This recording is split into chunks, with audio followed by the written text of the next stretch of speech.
দিদি আমাকে অনেকগুলো ফটাকা কিনে দিবে না তুমি? হ্যাঁ হ্যাঁ চল।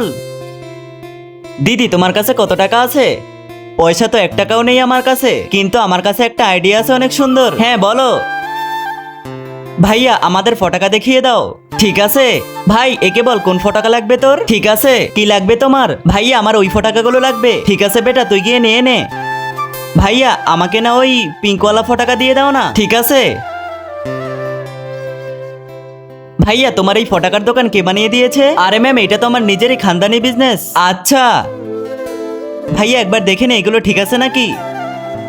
তার আগে বন্ধুরা, তুমি কোন দেশকে ভালোবাসো? ইন্ডিয়াকে ভালোবাসো নাকি বাংলাদেশকে ভালোবাসো? যদি তুমি ইন্ডিয়াকে ভালোবেসে থাকো তাহলে লাইক করে চ্যানেলটিকে সাবস্ক্রাইব করে দাও, আর যদি তুমি বাংলাদেশকে ভালোবেসে থাকো তাহলে লাইক করে চ্যানেলটিকে সাবস্ক্রাইব করে কমেন্ট বক্সে বাংলাদেশের পতাকা দিয়ে যাও। আর না করলে আমি ভেবে নিব তুমি কোনো দেশকেই ভালোবাসো না। ভাই এই ফটাকা আমার কাছে কেমন ভালো লাগতেছে না, নিব না আমি। ভাই এসে পর। কি কি ফটাকা আনছো দেখা। আরে বাহ, এগুলো দিয়ে তো দিবালি আরামসে চলে যাবে।